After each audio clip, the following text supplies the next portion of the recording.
Hello everyone, welcome to Shell Lectures. So today we'll be dealing with some basic concepts of chemistry, a CBSE class 11 chemistry topic. So what is chemistry first of all? So chemistry deals with the composition, structure, properties and interaction of matter, and it's of much use to human beings in daily life. So the basic constituents of matter as we know are atoms and molecules, and the principles of chemistry are applied in very diverse areas. And it plays an important role in meeting human needs in case of food, healthcare products and other materials which improve the quality of life. Also, chemistry provides the methods to isolate life-saving drugs from natural sources and make synthesis of drugs possible. So, a very important drug, two important drugs that have been become a reality due to chemistry are cisplatin and Taxol, both of which are used in cancer therapy. Talking about a drug which is used for AIDS, it's azidothymidine AZT. So the production of superconducting ceramics, conducting polymers and optical fibers have also become possible due to chemistry.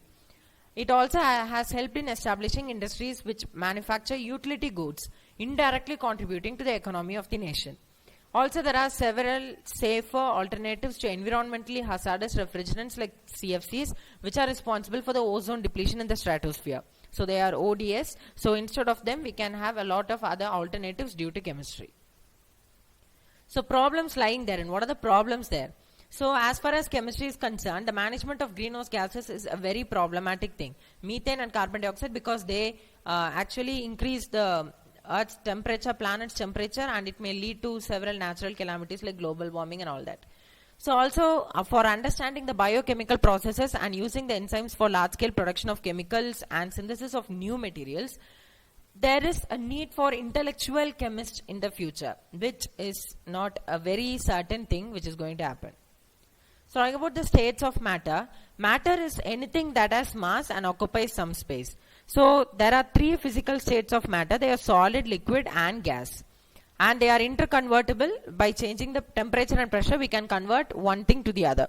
So talking about solids, the particles are very closely packed. There is no freedom of movement at all. And they have definite volume and definite shape. Talking about liquids, they are closer, but still the movement is possible. They have a definite volume, but they don't have a definite shape. They take the shape of the container where they are poured. Talk about gases, there is no definite volume and definite shape. They completely occupy the space in the container. So when you are heating the solid, it becomes liquid, and when you are further heating the liquid, it becomes gas, and when you are cooling the gas, it becomes liquid, and when you are cooling the liquid, it becomes solid. So what is the classification of matter? So what is a pure substance? When all the constant particles are same in their chemical nature, it's said to be pure substance.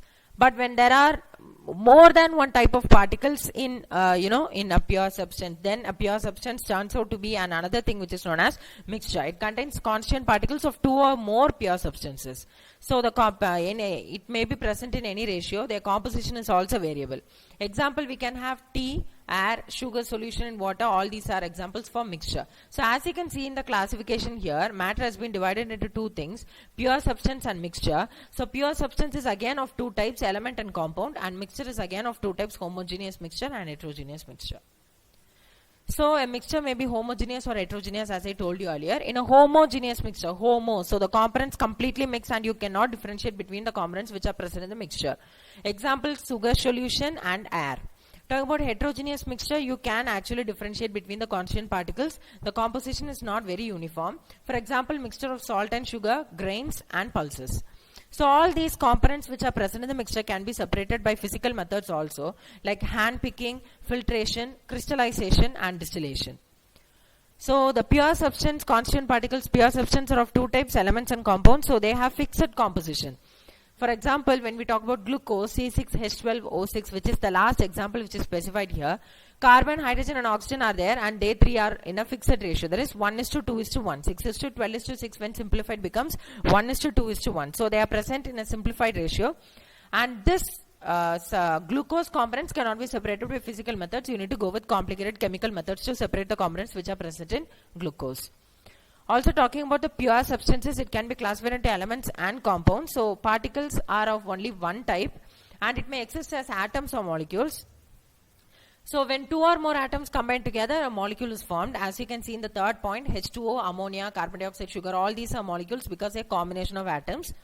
Now, the fourth point, the atoms of different elements are present in a compound in a fixed ratio, as we learned in the case of glucose in the previous slide. So constants of a compound cannot be separated by physical methods. They have to be separated only by chemical methods. That also we had discussed in case of glucose. Also, the properties of the compound are completely different from their constant particles. For example, hydrogen and oxygen combine together to form water, but hydrogen and oxygen are gases and water is a liquid. Also, hydrogen burns with a pop sound. Oxygen, when burned, it's a very good supporter of combustion, whereas water, when it is used as a fire extinguisher. So properties of matter. What are the properties of matter? So there are two kinds, physical and chemical. Physical properties, color, order, melting point, boiling point, all those stuffs come here. And chemical properties, composition, combustibility, that is ability to heat, and reactivity with acids and bases. Talk about the physical properties, it can be measured without changing the identity of the substance.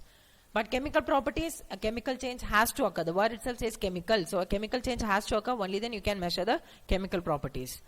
So how do we measure the physical properties? So we know that any quantitative measurement is represented by a number followed by a unit. For example, the length of this table is 5 meters. So you write 5 meters, a number followed by a unit.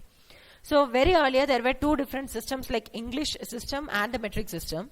Metric system originated in France and it was a more convenient system because it used decimals to give units to physical quantities.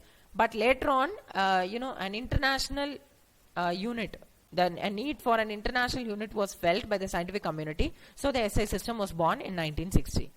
So talking about the SI system, it's an international system of units and it was established by the 11th General Conference on Weights and Measures, CGPM. It's an intergovernmental treaty organization which is created by a diplomatic treaty known as Meter Convention, which was signed in Paris in 1875. In SI, we have 7 base units and from that we can derive the other quantities like speed, volume and density. So the 7 base units of SI are length, mass, time, electric current, thermodynamic temperature, amount of substance and luminous intensity. And their symbols have been given. The name of the units are meter, kilogram, second, ampere, Kelvin, mole and candela, and the symbols for the units have also been given. So these are the 7 base units or 7 fundamental units. So what are the prefixes that we use in SI? So the middle ones are very important. Starting from 10 power minus 15, it's femto. So if it's 10 power minus 15 meter, it's femtometer. 10 power minus 12 is pico.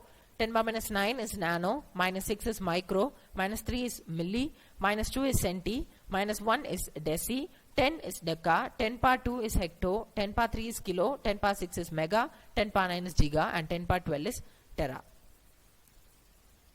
So we need to know the difference between mass and weight.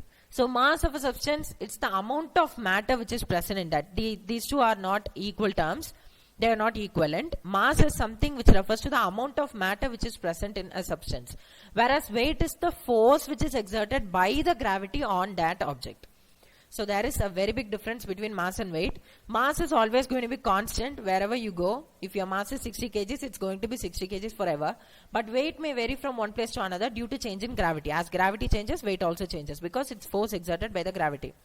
Mass of any substance can be determined by using an analytical balance. An SI unit of mass is kilograms while that of weight is Newton. So the SI unit of mass is kilogram, but we use gram very commonly. And that of weight, the SI unit of weight is Newton. So this is the analytical balance which can be used to measure masses. So then talking about volume, volume is nothing but amount of space occupied by any substance. So the volume can be measured by graduated cylinder, burettes, pipettes and all that. So this particularly refers to liquids and solutions, as the term itself says volume. So it's pertaining to liquids and solutions and it can be measured by these things. Also, if you want to prepare a volume of solution, you can use a volumetric flask and the units are length cube if it's meter cube, or often it's used as centimeter cube. A very common unit which is liter, it's not an SI unit but still it's used for the measurement of volume. So 1 liter is equal to 1000 milliliter, which can also be written as 1000 centimeter cube. So these are the volume measuring devices: burette, pipette, graduated cylinder, and volumetric flask is used to prepare volume of a specific liquid. Talk about density. Density is equal to mass per volume, the ratio between mass and volume. The SI unit is kg meter power minus 3 because mass is kg, volume is meter cube. So when meter cube comes to the top, it becomes kg m power minus 3, but it's usually expressed as g cm power minus 3, gram centimeter cube power minus 3. It tells us about how closely the particles are packed. If density is more, it means that the particles are very closely packed. Then talking about temperature, there are three common scales in which temperature is measured: degree Celsius, degree Fahrenheit and Kelvin, out of which Kelvin is the SI unit. So temperature below 0 degree Celsius are possible in Celsius scale, even we have minus 5 degrees Celsius and all that. But in Kelvin scale, it's not at all possible. Negative temperatures are not possible in Kelvin scale. For Celsius scale, we have the thermometers ranging from 0 degrees Celsius to 100 degrees Celsius. 0 degrees Celsius is the freezing point of water and 100 degrees Celsius is the boiling point of water, obviously. Fahrenheit scale is between 32 degree Fahrenheit and 212 Fahrenheit. And a very important formula, two important formulas which link all of these three scales which are used to define temperature are: degree Fahrenheit is equal to 9 by 5 into degree Celsius plus 32, and Kelvin is equal to degree Celsius plus 273.15. Then talking about the thermometers which have different temperature scales. The first one is Kelvin. So there you can see the human body temperature is given as 310 Kelvin and the room temperature is 298 Kelvin. And for Celsius, it's 37 for human body temperature and 25 for room temperature. In Fahrenheit, it's 98.6 degree Fahrenheit for human body and 77 for room temperature. And the boiling point of water are 373, 100 and 212 in Kelvin, Celsius and Fahrenheit respectively. For freezing point, it's 273, 0 and 32 respectively. Then talking about the scientific notation. So what is scientific notation? It's nothing but any number which is written in the form n into 10 power n, as you can see here. So n is any number from 1.000 to 9.999, and the small n is an exponent which is known as the order of magnitude, which can have any positive or negative value. So this can solve the problem of writing huge numbers like 66666. Instead you can write 6 into 10 power 5. So you can write 232.508 as 2.32 into 10 square in scientific notation. Also 0.00016 can be written as 1.60 10 power minus 4, which means that in middle of 1 and 6 there is a dot, and from there you have to move 4 places back to get on to that number. So what are the arithmetic operations concerned with the exponents? As far as the multiplication and division are concerned, we know that when the exponents are multiplied, you can just add them up. So here you have to multiply both the numericals and add both the components. 5 plus 8 gives you 13, and that will give you the answer. You have to round off to that number such that you get just one number left to the decimal point. Also for division, it's minus. So the exponent which is in the numerator minus the exponent which is in the denominator will give you the answer for division.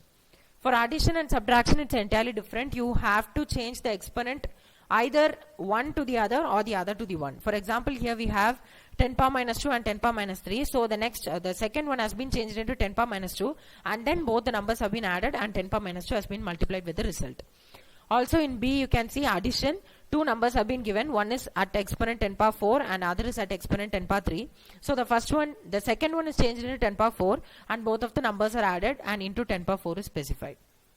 So significant figures, they are meaningful digits with certain digits plus the uncertain digit. For example, in 11.2, 11 is certain but the 2 is uncertain. It may change to 11.3 or 11.4. So the rules are that all non-zero digits are significant, and zeros which precede the first non-zero digit are not significant. Zeros at the end or right of a number are significant provided they are on the right side of the decimal point. The terminal zeros are not significant if there is no decimal point. For example, you can see in 6th, 100 has only one significant figure because there is no decimal point, so that one alone is counted. But 100 dot is counted, all the three significant figures are counted because there is a decimal point.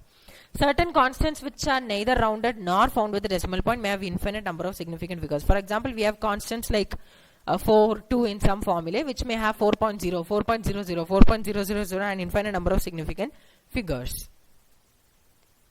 Then talking about precision and accuracy. What is precision? Precision is the closeness of the measurements. For example, the true value is around, you can see in the third thing, true value is around 2. And student A takes two measurements. One is 1.95 and the other is 1.93. They are precise because there is very little gap between 1.95 and 1.93. But they are not accurate because both of these values are not near to the true value, which is 2 grams. Talk about student B. He does 1.94 and 2.05. These are neither precise nor accurate because they are not near to each other and they are also not near to the true value. Talk about the third one, the measurements are 2.01 and 1.99. They are both precise because they are nearby and they are also accurate because they are directly matching with the true value. So when you do arithmetic operations like addition and subtraction, you must look at that the result is always rounded off to the least number of decimal points of the given numbers. For example, you have two numbers like 2.3 and 4.56 and you get the answer, you have to round it off to one decimal point because the least number 2.3 has only one decimal point. Talking about multiplication and division, you have to note the significant figures. The one which has this number, least number of significant figures, that number of significant figures must also be there in the result. So talking about rounding off, if the digit which is to be removed is more than 5, as you can see in the example here, 1.386. So we have to round off 6. So that is greater than 5. So the previous number when rounded off will increase by 1. So it becomes 1.39. The second one is 4.334 and the digit to be removed is 4, which is less than 5. So no issues. You can just remove the digit and leave it as it is, 4.33. If the digit turns out to be 5, what should be done? If the preceding number, if it is an even number, then the preceding number is not changed. For example, if you see 6.35, here 5 is to be dropped, but the preceding digit is an odd number, so it has to be raised by 1. And the next thing, as you can see, 6.25, here also the number to be dropped is 5, but the previous digit is even, so you can just omit that 5 and write it as 6.2. Then dimensional analysis, it is a method which allows us to convert physical quantities from one unit to the other, and it's also known as dimensional analysis or unit factor method. So what are the laws of chemical combinations? The first law, which is known as the law of conservation of mass, was put forth by Antoine Lavoisier in the year 1789, and he experimented on combustion reactions. And he said that in all physical and chemical changes, there is no change at all in mass during the process. So he said that matter can neither be created nor be destroyed. So this is known as the law of conservation of mass. Talking about the law of definite proportions or definite composition, which was put forth by Joseph Proust. So he worked on two samples of cupric carbonate. One was from a natural source and the other was artificial. But both of them contained exactly the same proportion of elements by weight. Both of them had the same proportion of elements by weight. From this he came to know that it does not matter from where we are getting the substance, it will have the same elements combined together in the same proportion by mass. So this is known as the law of definite proportions. Also, law of multiple proportions, it was proposed by Dalton in the year 1803. He said that when two elements combine to form more than one compound, the masses of one element that combine with the fixed mass of the other element are in the ratio of small whole numbers. As you can see in the example here, hydrogen combines with oxygen to form two compounds, water and hydrogen peroxide. Here, as you can see, hydrogen is 2 gram in both the equations, but oxygen is 16 and 32. So which means that it always has, it always combines with hydrogen in a simple ratio like 1:2. 16:32 can be simplified as 1:2. So the masses of one element that combine with other element are in the ratio of small whole numbers. Here it's 1:2. So talking about the Gay-Lussac's law of gaseous volumes, it was given by Gay-Lussac in 1808. It is also the law of definite proportions by volume, that was by mass, which was given by Proust, and this is like for volume. So what he said is when gases combine or if they are produced in a chemical reaction, they do so in a simple ratio by volume. That's it. So hydrogen plus oxygen gives water. Here you can see that hydrogen and oxygen are combining together in a simple whole number ratio, that is 2:1. So what is Avogadro's law? So Avogadro proposed that equal volumes of gases at the same temperature and pressure contain an equal number of molecules. He proposed this in 1811. So if we consider again the same reaction which we considered in the previous slide, hydrogen and oxygen to produce water, we can see that when we balance that equation, 2 volumes of hydrogen will combine with 1 volume of oxygen to give 2 volumes of water. So if hydrogen and oxygen are considered to be diatomic as they are gases, then the results are easily understandable. So it was this proposal was published in the French journal, but it was correct, but still it did not gain much support. Then came the Dalton's atomic theory in 1808. He published a new system of chemical philosophy, and he said matter consists of indivisible atoms. He said that atoms are indivisible And all atoms have identical properties including identical mass. Atoms of different elements, different mass. So all atoms of a given element, a particular elements, all the atoms are similar, but for different elements, atoms are different.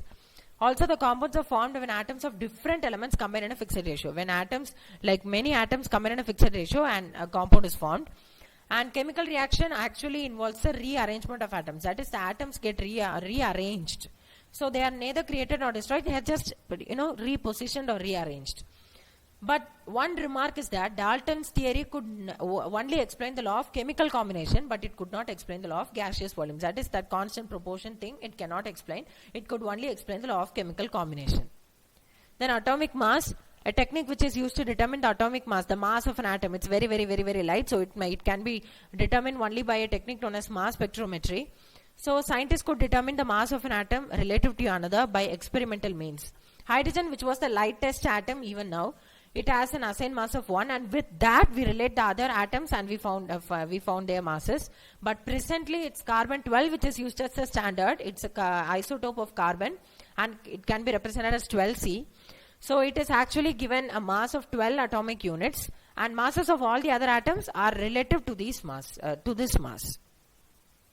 So what is one atomic mass unit? It's actually the mass which is carried by 1/12 of mass of one atom of carbon-12 isotope.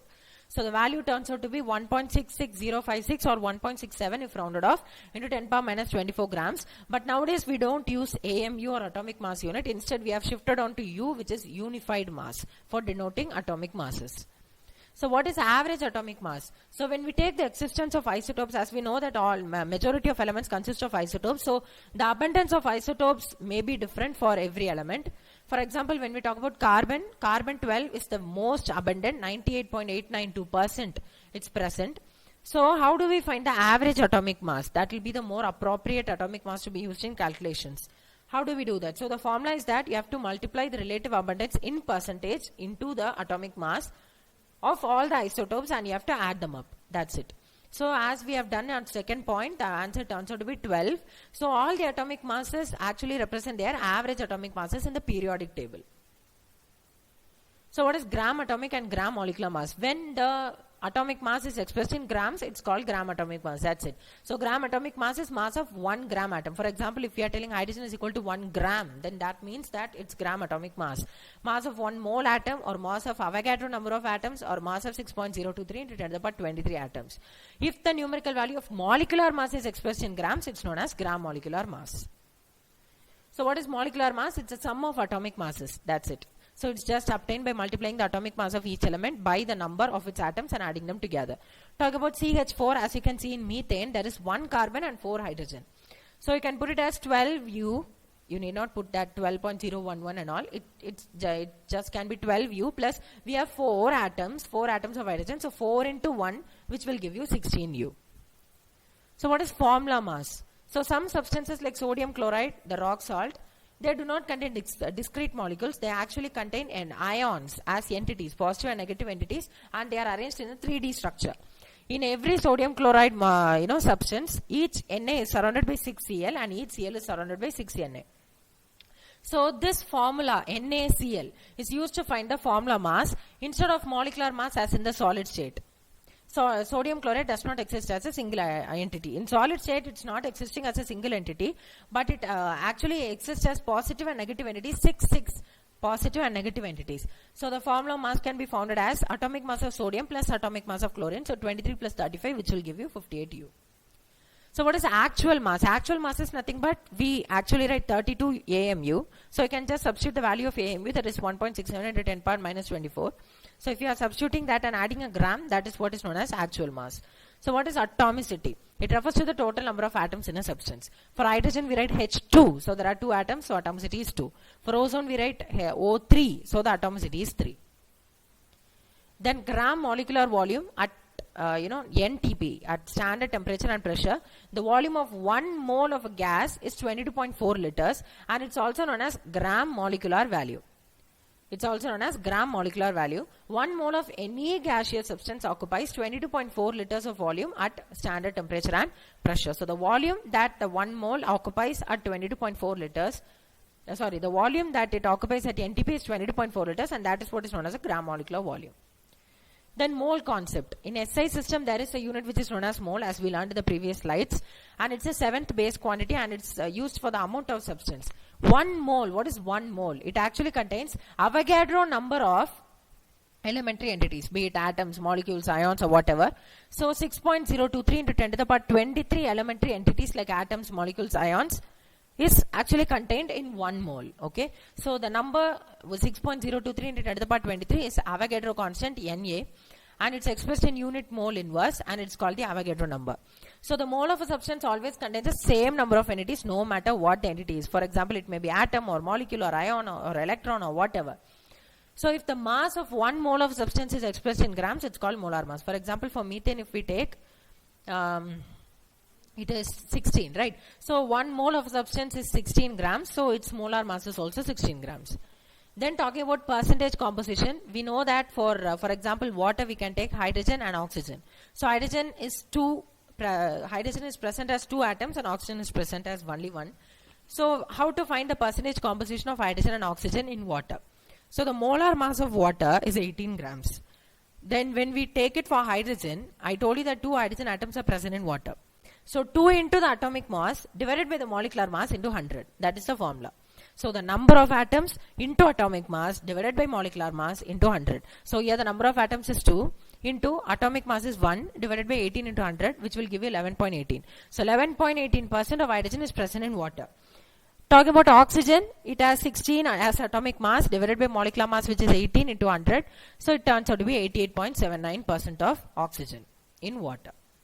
So what is an empirical formula? Empirical formula is nothing but it represents a simplest whole number ratio of various atoms which are present in a compound. It's just a simplest formula which represents a ratio of various atoms present. But molecular formula is not like that. It represents the exact number of different type of atoms which are present in a molecule. So if you know the mass percent of different elements, you can easily calculate the empirical formula. Molecular formula can be further be known if the molar mass is known. So if mass percent is known, you can find out empirical formula, and with molar mass you can find molecular formula, and you can also find molecular formula by using empirical formula also, about which we'll be learning in the next slide.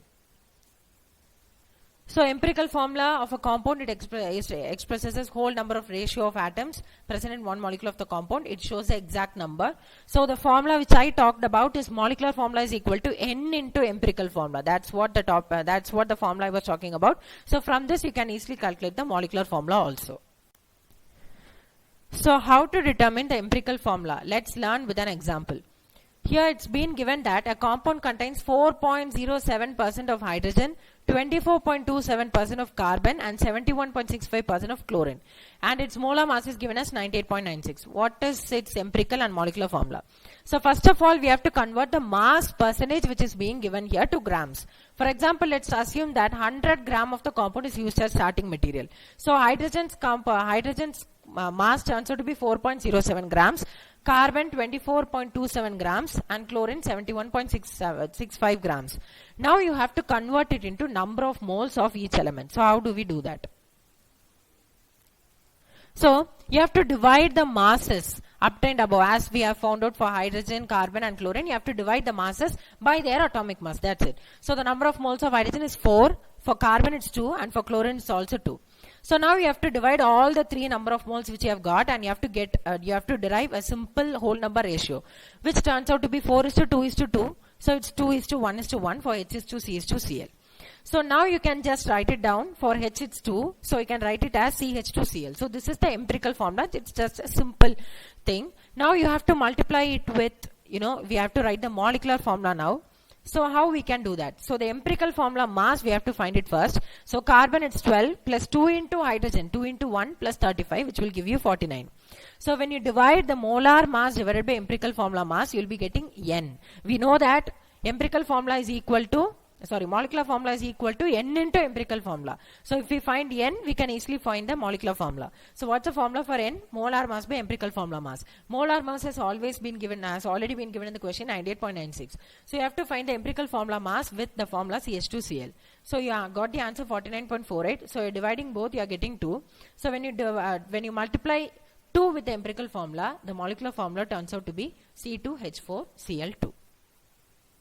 Then talking about stoichiometry. What is stoichiometry?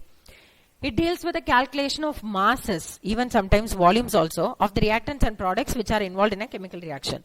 So before this, we must know how a balanced chemical equation is written as it's given here regarding combustion of methane. So CH4 plus oxygen gives you carbon dioxide plus water.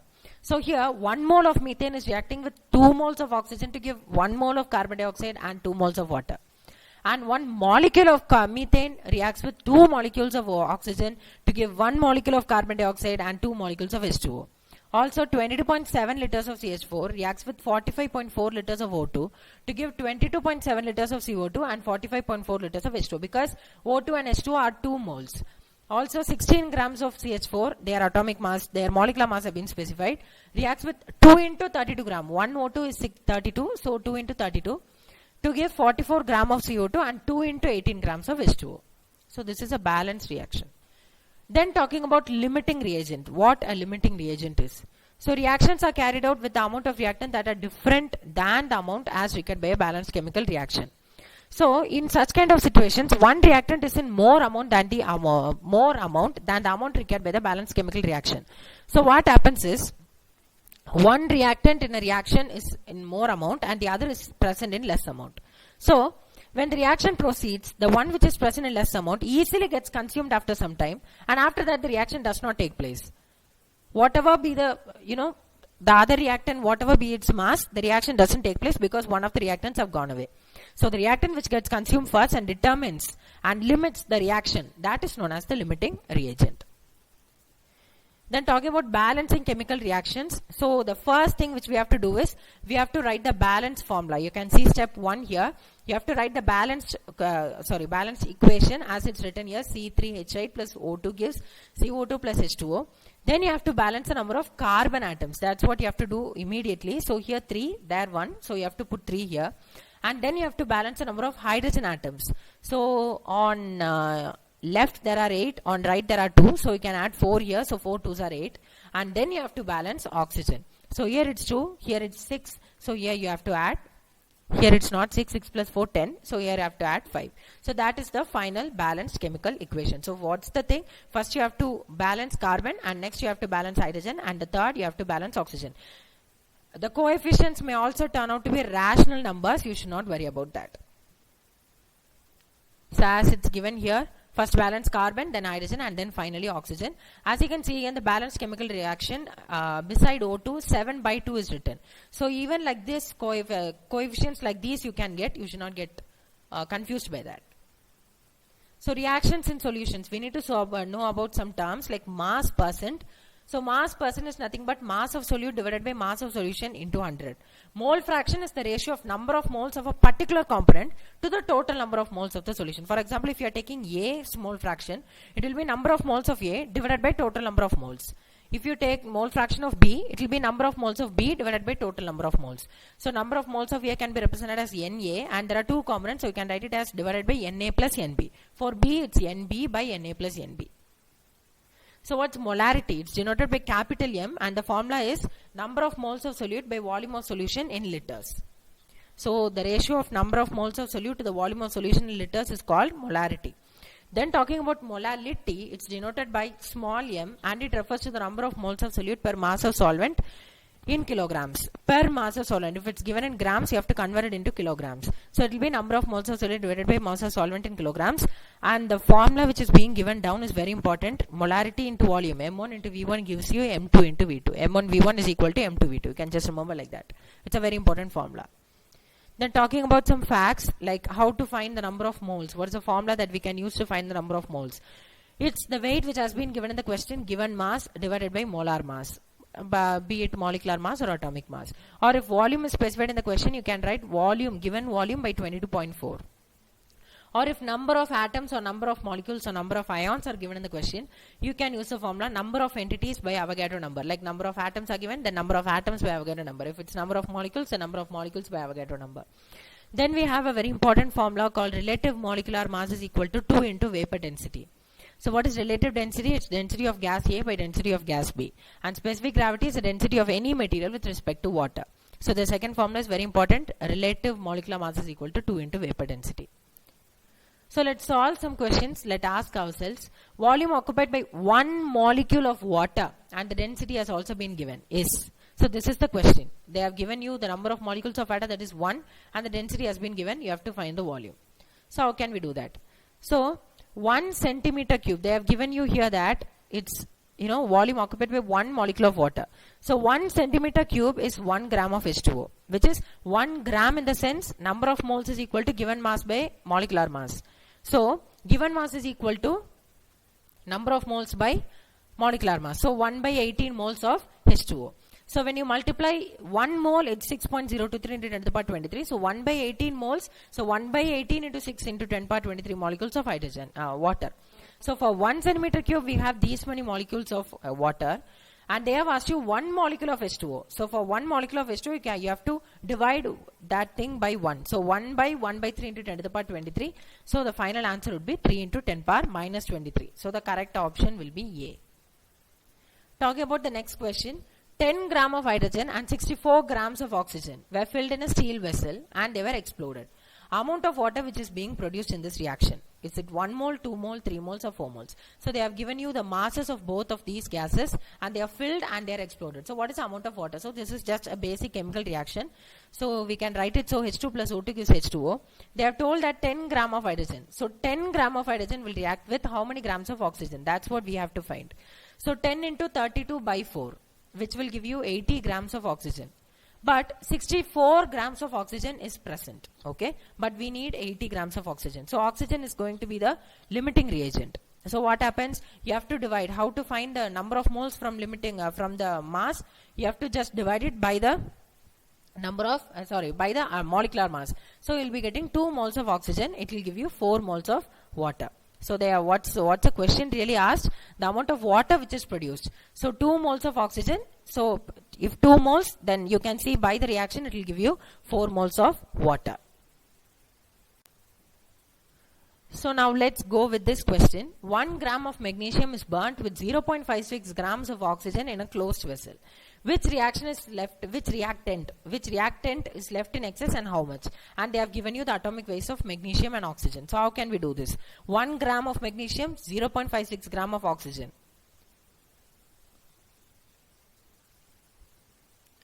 So 1 gram of magnesium, it reacts with oxygen to form MgO. So let's write the balanced chemical equation as shown in the figure. Mg plus half O2 gives MgO. They have given you that Mg is present in, 1 gram. So what are the number of moles in Mg? Given mass by atomic mass. So 1 by 24, which will give you 0.5 by 12. And for oxygen, it's 0.56 divided by 32 because there are 2 oxygen atoms involved in this reaction. So 0.07 by 4. So Mg minus X, because it just gets consumed and it lets out the products. Oxygen, it's present as half, so only half of oxygen gets out. So the number of moles from number of moles minus X by 2 has to be done. So if you do that, oxygen is the limiting reagent as you can see here. So you can just equate that to 0 and find the value of X, that is 0.07 by 2. So the excess amount of Mg that is lying is 0.5 by 12 minus, in the place of X you can substitute 0.07 by 2 moles. So the mass of Mg will be 1 minus 0.7 into 12, which is 0.16 grams. So which is the thing which is left out in excess? 0.16 gram of magnesium is left out in excess. The number of water molecules is maximum in. So we have to find the number of water molecules in everything. So the first one, they have given 18 grams of water. So that's just 1 mole. So from that you can calculate it contains n water molecules. 18 moles of water contains 18 n water molecules. It's just the basic formula. Number of moles is equal to number of molecules by Avogadro number. Based on that, this question has been solved. And the third one, they have directly given you the molecules of water. And the fourth one, they have given you 0.1 n water molecules. So here, the maximum number of water molecules are present in, where is it present? 18 n, right? So B is the right option. Then talking about the number of atoms in 0.1 moles triatomic gas, and they have given you the Avogadro number also. 0.1 mole triatomic gas. So the number of moles they have given 0.1, and in 1 mole of triatomic gas it contains 3 into 6.02 into 10 to the power 23 because it's a triatomic gas. So for number of atoms in 0.1 mole, you can just multiply 0.1 with 3 into Avogadro number, which will give you 1.8 into 10 power 23. So when 22.4 liters of hydrogen is mixed with 11.2 liters of chlorine, each at STP, the moles of HCl which is formed. So this is general equation. So H2 plus Cl2 gives you HCl. They have given you in the question that H2 is 22.4 liters and chlorine is 11.2 liters, and they have asked you the number of moles of HCl which are formed. So here the limiting reagent is chlorine as it's present in less amount of volume. So 1 mole of chlorine forms 2 moles of HCl, as you can see from the reaction. So 0.5 moles of chlorine will form 1 mole of HCl, and that's what we require. So 22.4 liters of hydrogen is mixed with 11.2 liters of chlorine. The moles of HCl formed is equal to 1 mole of HCl, because it's halved. So 0.5 moles will form 1 mole. It's 11.2 liters. So 11.2 liters is 0.5 moles, obviously. 22.4 is 1 mole, 11.2 it is 0.5. A mixture of gases contains hydrogen and oxygen gases in the ratio 1:4. What is the molar ratio of the two gases? So a mixture of gases contains hydrogen and oxygen. So we have taken 100 and 400 gram of hydrogen and oxygen respectively, because we have given 1:4. And the molar masses, as we know, for hydrogen it's 2, for oxygen it's 32. So the number of moles of hydrogen given mass 100 by the atomic mass 2, 50 moles. Number of moles of oxygen given mass 400 divided by the atomic mass 32, 12.5. So when you find the molar ratio, the number of moles, the ratio of the number of moles, it's 50:12.5, which is 4:1. Equal masses of hydrogen, oxygen and methane have been taken in a container of volume V at temperature 27 degrees Celsius in identical conditions, STP.